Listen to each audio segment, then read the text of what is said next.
Assalamualaikum warahmatullahi wabarakatuh. Kembali lagi di channel Radio Horor. Untuk kisah kali ini masih ada sebuah cerita dari tulisannya Neneng Dewi NS.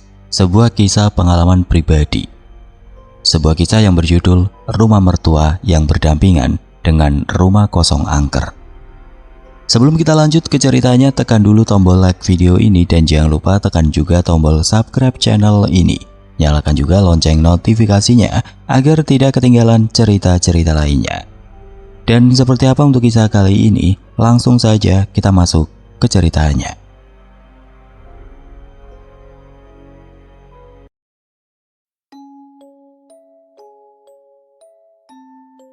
Di kisah ketiganya kali ini masih bercerita tentang pengalaman mistis dan horor yang dialami oleh sang penulis, yaitu Teh Neneng sekeluarga. Tapi sekarang Teh Neneng mau menceritakan pengalaman horornya ketika tinggal di rumah mertuanya. Pengalamannya tidak kalah horor dan menakutkan, sebab sempat membuat anak-anaknya trauma, bahkan sampai Teh Neneng terpaksa pindah dan ngontrak di tempat lain. Teh Neneng menikah dengan suaminya Kang Hen Hen bulan Desember tahun 2019. Lalu setelah Teh Neneng menikah, dia langsung ikut suaminya untuk tinggal di rumah orang tua suaminya. Saat itu Kang Hen Hen ini cuma tinggal ibunya saja, sedangkan bapaknya sudah meninggal karena sakit pada tahun 2016. Sebelum dia menikah dengan Teh Neneng, Kang Hen Hen ini adalah anak pertama dari dua bersaudara. Adiknya Kang Hen Hen seorang perempuan tinggal di luar kota Garut, tepatnya di daerah Cikajang, masih di wilayah Garut. Dia bekerja sebagai seorang guru agama di sekolah SD negeri di Cikajang, ikut suaminya yang asli orang Cikajang.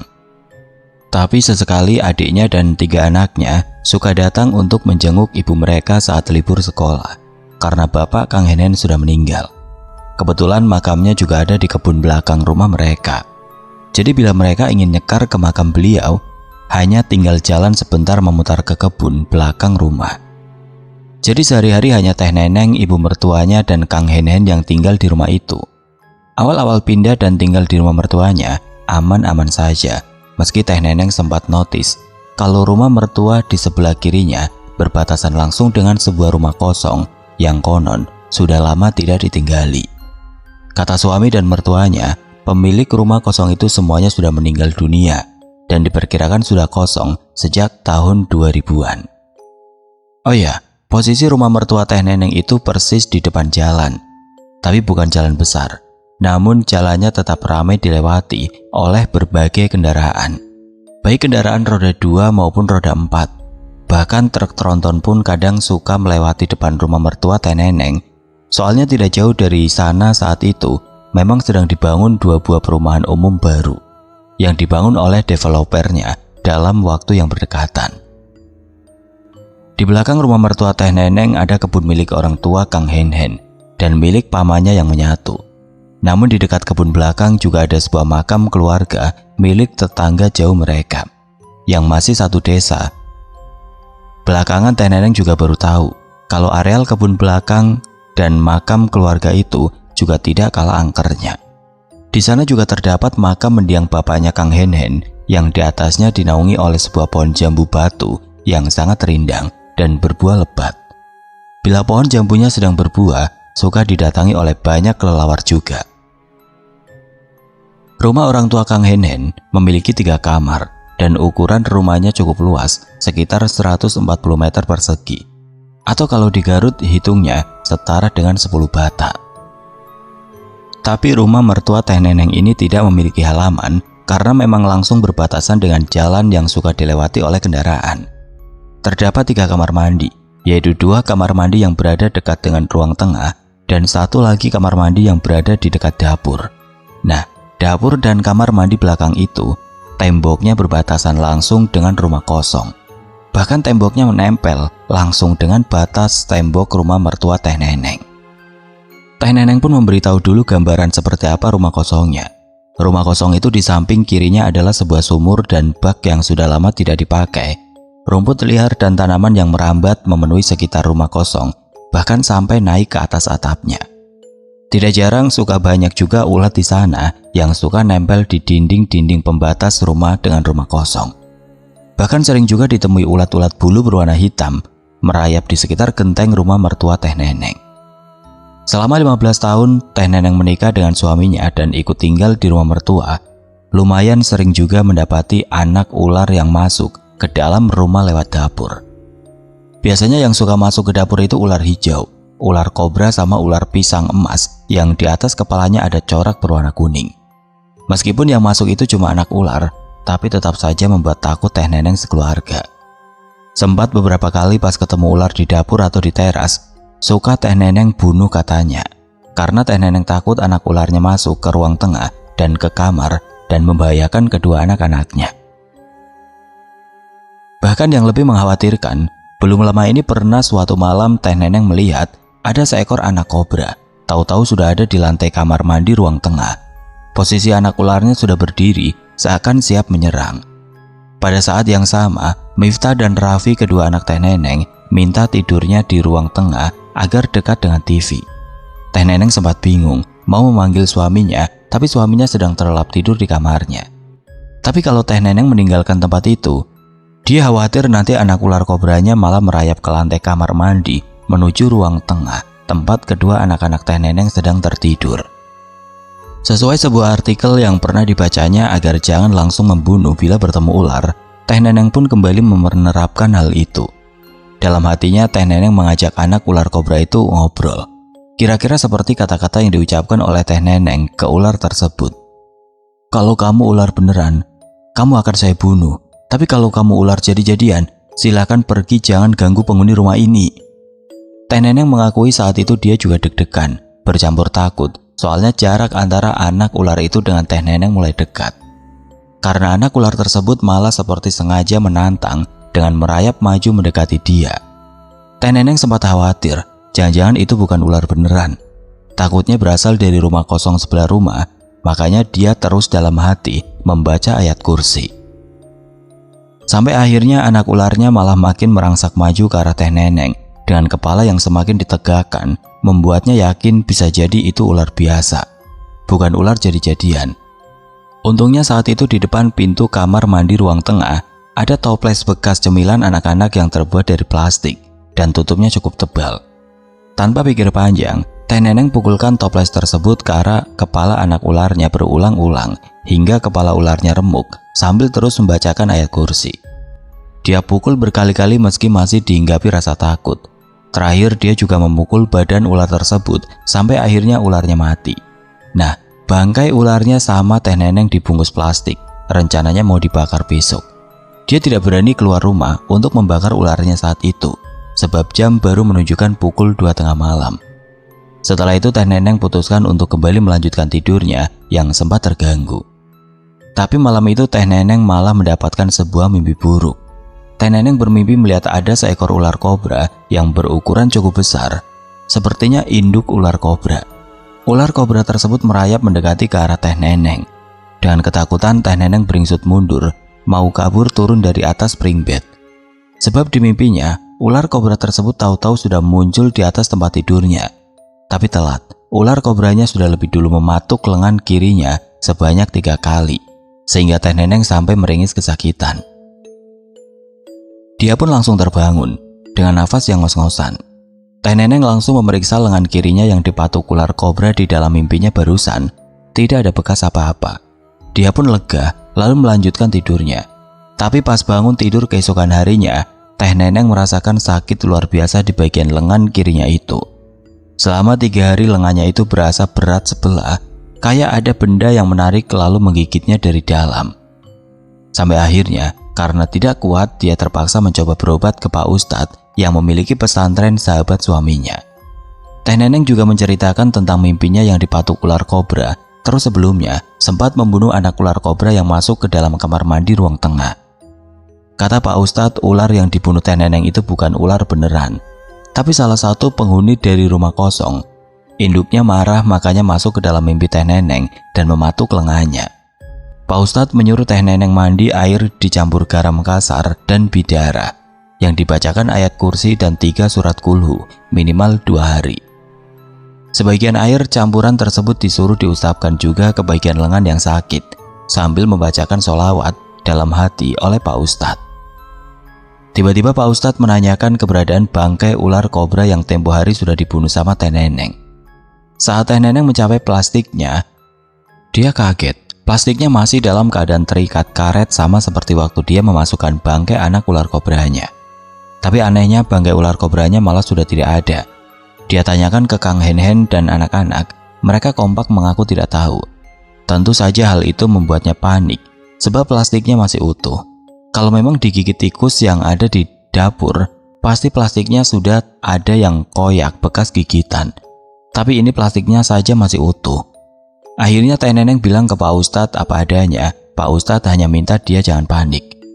Mungkin bangkai ular kobra itu sudah diambil oleh induknya, kata Pak Ustadz dengan senyum penuh arti. Alhamdulillah setelah 2 hari rutin mengikuti saran dari Pak Ustadz, akhirnya Teh Neneng pun sembuh. Rasa sakit di lengan kirinya pun berangsur sembuh. Pak Ustadz berpesan lain kali, kalau Teh Neneng dalam kondisi darurat terpaksa membunuh seekor ular, pastikan kalau sudah mati, bangkai ularnya jangan disimpan di dalam rumah. Lebih baik dibuang keluar atau ke tempat sampah. Yang penting jangan di dalam rumah. Soalnya akan membawa energi negatif. Akan lebih bagus lagi kalau bangkainya langsung dibakar, kata Pak Ustadz. Masih berkaitan dengan ular yang berasal dari rumah kosong. Suatu kali ada program pemasangan pipa air bersih di desa Teh Neneng yang dananya berasal dari dana desa. Nah, setiap rumah dipasangin pipanya tepat di depan rumah masing-masing.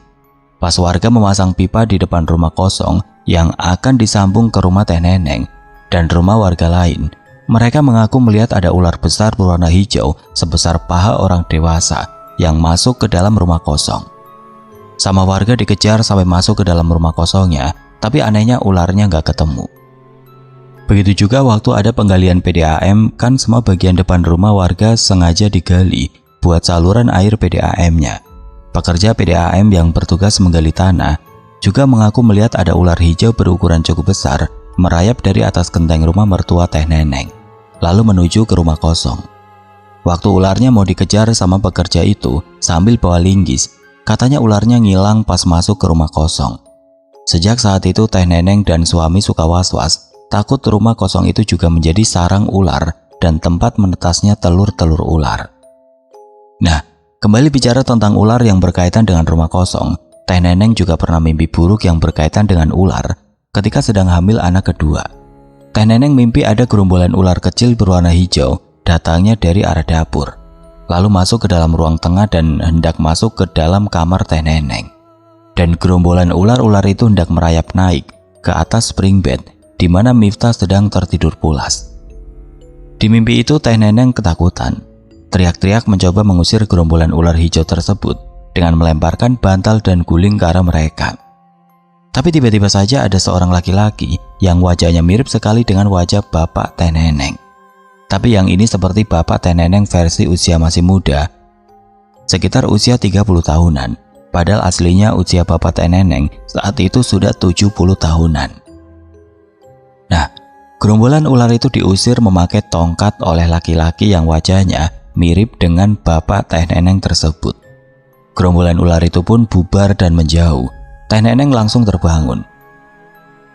Kembali ke gangguan yang Teh Neneng dan anak-anak alami di rumah mertua. Di bulan pertama pernikahan tidak ada terjadi keganjilan saat Teh Neneng tinggal di sana. Namun satu persatu gangguan mulai Teh Neneng alami ketika Teh Neneng hamil trimester pertama. Kebetulan Teh Neneng dan suami menempati kamar yang berbatasan dengan kamar mandi ruang tengah. Jadi kamar mandinya itu ada di dalam kamar yang ditempati oleh Teh Neneng dan suaminya. Nah, suami Teh Neneng waktu itu kan kerjanya kadang suka sampai malam. Jadi Teh Neneng suka tidur sendirian. Teh Neneng ingat betul, waktu itu lagi hamil anak pertama Teh Neneng Miftah pas masuk usia kehamilan 4 minggu. Malam itu habis sholat isya kan Teh Neneng nonton sendirian di kamar. Sedangkan ibu mertuanya sudah tidur duluan di kamarnya. Pas lagi asik nonton tiba-tiba, Teh Neneng merasa kepalanya ada yang muterin. Sampai kepala Teh Neneng pusing terasa sekali muter-muter. Dan itu bikin Teh Neneng sangat tersiksa. Cukup lama kepala Teh Neneng diputer-puter kayak gasing. Ada sekitar 1 menitan. Habis itu baru berhenti. Itu terus berulang setiap Teh Neneng malam-malam sendirian di kamar. Anehnya, kalau ada suami, gak ada gangguan itu. Teh Neneng bilangin ke suami. Kata suami kayaknya itu dari salah satu penghuni rumah kosong, tapi suka warawiri main ke kebun belakang. Teh Neneng disuruh baca ayat kursi. Besoknya kembali, Teh Neneng mengalami hal yang sama. Meski kepala Teh Neneng sangat pusing, Teh Neneng paksakan membaca ayat kursi. Makin keras kepala Teh Neneng diputar, makin kencang pula bacaan ayat kursi Teh Neneng. Tapi saat itulah Teh Neneng kayak merasakan adanya tangan berkuku panjang yang selama ini muterin kepala Teh Neneng. Terasa bedanya saat baca ayat kursi, kepala Teh Neneng tidak terlalu lama diputerinya. Besoknya ada adik suami yang datang dan menginap di rumah mertua bareng anak-anaknya. Saat itu anaknya masih 2 orang, dua-duanya perempuan. Nah, adik suami ini kan suka bangun tengah malam untuk sholat tahajud. Pagi-pagi adik suami cerita kalau tengah malam dia kayak mencium bau aroma mie rebus dari arah dapur. Tapi dia menyangka Teh Neneng yang masak mie rebus tengah malam akibat lapar. Teh Neneng kaget karena dia sudah tidur pula sejak selesai sholat isya. Waktu kandungan Teh Neneng berusia 4 bulan, setiap Teh Neneng tidur baik tidur siang maupun tidur malam, Teh Neneng sering mengalami ketindihan. Saat ketindihan semua anggota badan tidak bisa digerakin. Bahkan ketika Teh Neneng bisa merasakan ada yang menindih badannya, tetap tidak bisa bergerak. Bahkan mau membuka mata saja nggak bisa. Terus Teh Neneng juga sering bermimpi bertemu dengan laki-laki ganteng bertelanjang dada yang mencoba mendekati Teh Neneng. Badan Teh Neneng baru bisa digerakin ketika Teh Neneng ingat membaca ayat kursi. Pas cerita ke suami, dia ngingetin, jangan-jangan itu gendruwo.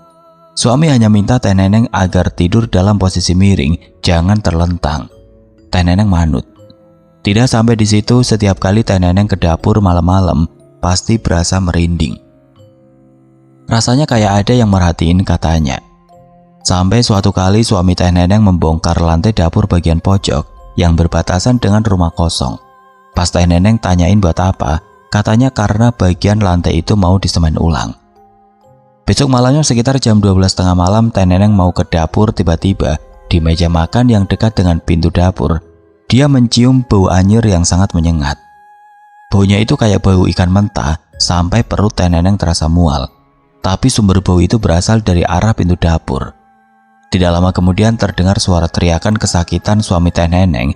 Katanya kedua kakinya sakit banget. Berasa kayak dicakar-cakar sama benda yang berbentuk runcing. Pas Teh Neneng lihat dan perhatikan, kedua kakinya nggak ada apa-apa.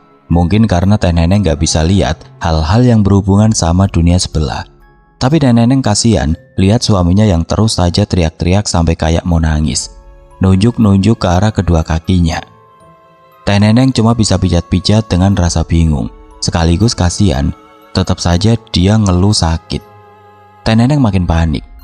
Ibu mertuanya jadi ikut terbangun dari tidurnya, mendengar teriakan anaknya. Lalu ibu mertua minta bantuan paman suami yang rumahnya di samping kanan rumah mertua untuk memanggil Pak Ustadz. Kebetulan pesantren milik Pak Ustadz itu tidak jauh dari rumah mereka. Sementara itu suami Teh Neneng terus teriak kesakitan sambil memegangi kedua kakinya sambil berbaring. Ampun, sakit, katanya sambil nangis. Teh Neneng suruh suami istighfar. Dia nurut baca istighfar di antara rasa sakit yang dia rasakan. Bau anyir mirip bau ikan mentah tersebut saat itu malah berpindah dari meja makan jadi tercium di sekitar kamar kami. Bulu kuduk Teh Neneng ikut merinding. Perut Teh Neneng juga mulai terasa kembali mual, nyium bau anyirnya. Pas Pak Ustadz datang, beliau memberi segelas air yang sudah dibacakan doa untuk suami Teh Neneng.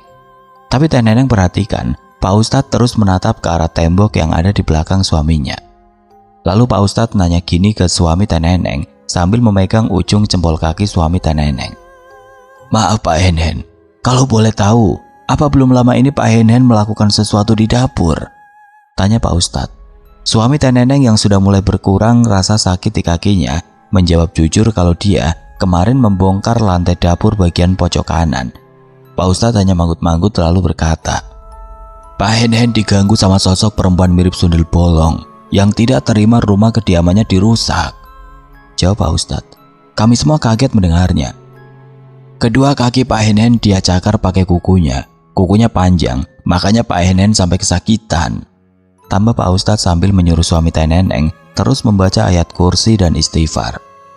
Pak Ustadz juga menambahkan kalau sosok sundel bolong itu berasal dari rumah kosong di samping rumah mertua. Tapi sosok itu rumahnya tepat di pojok dapur rumah mertua.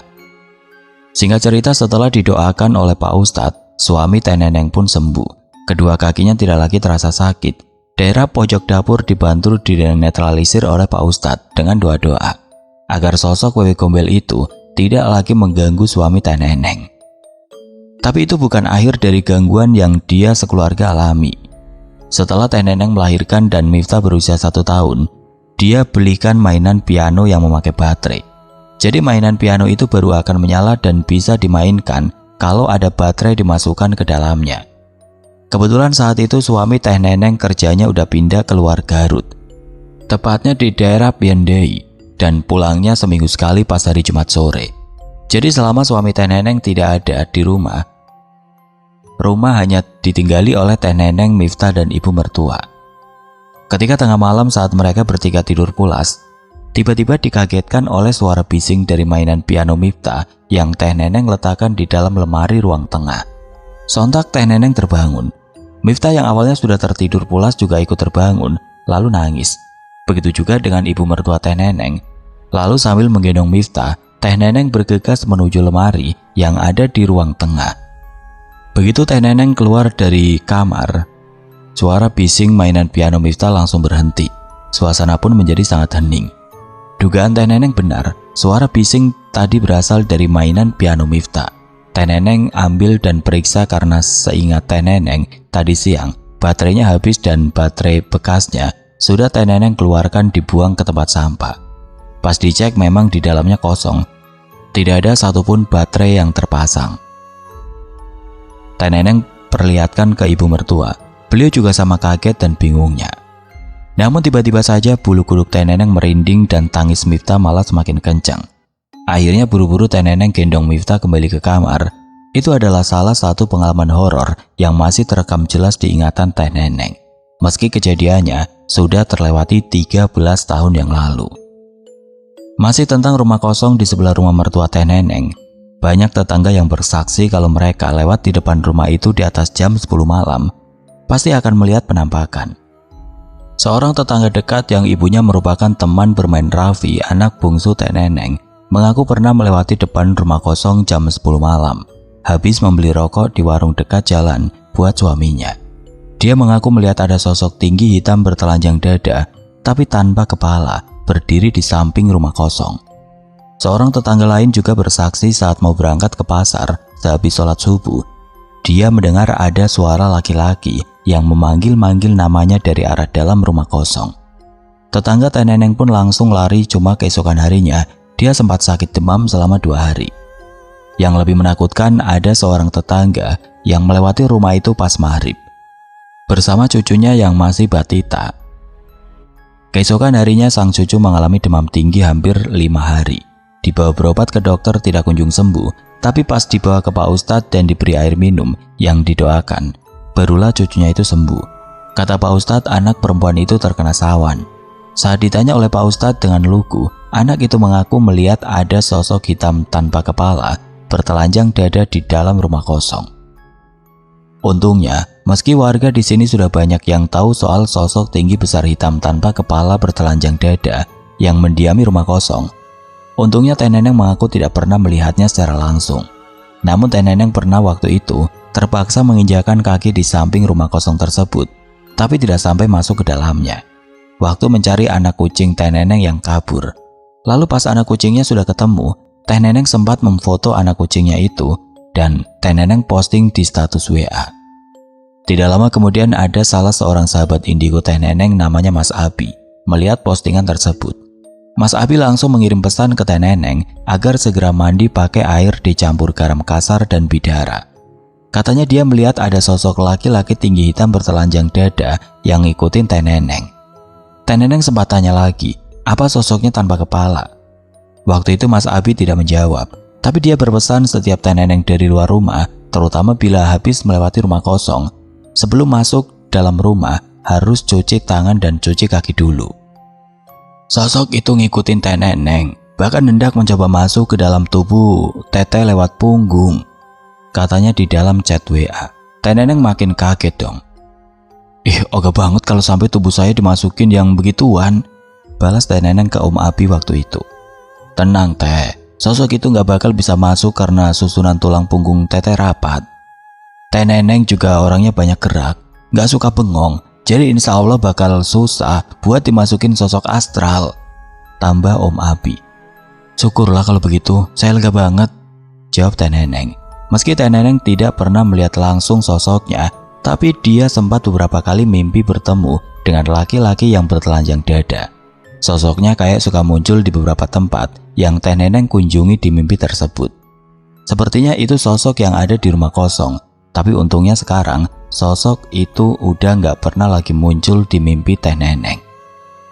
Kedua anak Teh Neneng yaitu Miftah dan Raffi juga dari kecil tidak luput dari gangguan sosok dari rumah kosong. Kamar mandi rumah mertuanya yang didapurkan nempel dengan tembok rumah kosong. Dulu Miftah waktu usianya di bawah 10 tahun tidak berani mandi sendiri atau buang hajat sendiri ke kamar mandi dapur. Pasti Miftah akan minta ditemani. Pas Teh Neneng tanya alasannya, katanya takut ada teteh. Ingatan Teh Neneng langsung tertuju pada sosok kuntilanak dan sosok wewe gombel yang pernah mengganggu Teh Neneng dan suaminya. Suatu kali Teh Neneng biarin Miftah mandi sendiri, nggak Teh Neneng temani. Teh Neneng mikirnya, toh Miftah kan waktu itu mandinya sama Raffi. Mandinya juga siang-siang. Teh Neneng mikirnya gitu. Tapi belum 5 menit Teh Neneng tinggalkan kamar mandi, Miftah langsung nangis sambil jerit-jerit. Ya, Teh Neneng langsung tanya ada apa. Cuma feeling Teh Neneng waktu itu pasti Miftah habis diliatin sosok perempuan. Teh Neneng tanya ke Raffi, mau tahu nggak Raffi jawab apa? Mama, tadi Miftah nangis karena lihat di atas plafon kamar mandi ada perempuan baju putih, rambutnya panjang nempel di plafon, habis itu melayang. Begitu kata Raffi. Raffi juga bilangnya sambil gemeteran menahan rasa takut. Rupanya Raffi juga melihat sosoknya. Teh Neneng langsung peluk Raffi sambil mencoba nenangin Miftah yang nangis sambil tantrum. Anak-anak Teh Neneng bawa ke kamar. Teh Neneng langsung mikir bila dari ciri-cirinya itu, jangan-jangan sosok kuntilanak. Kesal anak-anaknya terutama Miftah diganggu, Teh Neneng teriakin jangan ganggu anak saya. Teh Neneng teriaknya di kamar mandi dapur, tapi matanya mengarah ke atas atap kamar mandi. Malamnya Teh Neneng mimpi didatangi sama sosok perempuan yang wajahnya nyeremin. Pakaiannya daster warna putih. Dia nggak ngomong apa-apa tapi melototin Teh Neneng. Ujung-ujungnya dia nyerang Teh Neneng, ngajak berantem. Entah kenapa di dalam mimpi itu Teh Neneng sama sekali tidak takut sama sosok mirip kuntilanak tersebut. Waktu sosok itu mau menyerang, Teh Neneng langsung lawan. Dia mimpi itu Teh Neneng pakai sapu buat mukul kepala kuntilanaknya, refleks sambil baca ayat kursi. Akhirnya, sosok kuntilanaknya kabur. Teh Neneng pun terbangun. Wajah dan badannya penuh keringat, tapi dia lega melirik ke samping kiri dan kanan. Miftah dan Raffi bubuknya pula sekali. Hal mistis yang belum Teh Neneng lupa ialah waktu ibu mertuanya sakit stroke dan tidak bisa jalan. Beliau menempati kamar yang paling depan, dekat dengan pintu masuk. Nah, cucu kesayangan ibu mertua Teh Neneng adalah Rere. Nama disamarkan. Selama ini Rere tinggal sama ibunya, adik suami Teh Neneng, di luar kota Garut. Tapi Rere sering main ke sini untuk menemui dan menemani neneknya. Bahkan tidurnya juga suka sama ibu mertua Teh Neneng. Nah, besoknya Rere cerita ke Teh Neneng dan ke Kang Hen-Hen kalau tadi malam waktu dia mau masuk ke dalam kamar neneknya, dia merasa kayak ada sesuatu yang mendorong tubuhnya. Kayak ada tangan yang dorong tubuh saya biar jangan masuk ke dalam kamar nenek. Tentu saja pengakuan Rere ini membuat Teh Neneng dan suaminya bingung. Soalnya ketika Teh Neneng dan suaminya masuk ke dalam kamar ibu mertuanya, tidak ada yang menghalangi. Tapi Teh Neneng pernah mengalami hal ganjil waktu masuk ke dalam kamar yang ditempati oleh ibu mertuanya waktu beliau sakit. Tidak biasanya pas masuk ke sana untuk mengantarkan makanan, dia mencium bau yang sangat busuk dari dalam kamar beliau. Seperti campuran bau kotoran sama sampah basah yang dibiarkan lama. Teh Neneng buru-buru keluar dari dalam kamar beliau. Waktu Teh Neneng ceritakan ke suaminya, dia tidak percaya. Anehnya ketika suami Teh Neneng masuk ke dalam kamar ibunya untuk membuktikan ucapan Teh Neneng, dia malah tidak mencium bau busuk apapun di kamar ibunya. Sementara pas Teh Neneng coba lagi masuk ke sana, beneran tercium bau busuk seperti yang tadi sempat dia endus. Tidak mau bertengkar dengan suaminya, akhirnya Teh Neneng pilih untuk tidak lagi membahas hal itu. Sampai sekarang pun, Teh Neneng bingung, kira-kira kenapa hanya dia sendiri yang bisa mencium bau busuk tersebut, sedangkan suaminya malah tidak mencium bau apa-apa. Sampai sekarang sebenarnya masih banyak gangguan dari penghuni rumah kosong kepada Teh Neneng sekeluarga. Bahkan setelah meninggalnya ibu mertua Teh Neneng 8 tahun yang lalu, gangguannya tidak kunjung hilang. Padahal suami Teh Neneng sudah tinggal bersama mereka lagi, tidak lagi bekerja di luar Garut. Tapi hanya pengalaman mistis di ataslah yang benar-benar tidak bisa Teh Neneng lupakan sampai saat ini. Oke teman-teman, sekian untuk kisah kali ini. Bagaimana menurut kalian tentang kisah ini? Tulis komentar kalian di kolom komentar. Dan buat teman-teman yang baru bergabung, jangan lupa untuk like, komen, share, serta subscribe channel ini. Dan nyalakan juga lonceng notifikasinya agar tidak ketinggalan cerita-cerita lainnya. Dan akhir kata, wassalamualaikum warahmatullahi wabarakatuh.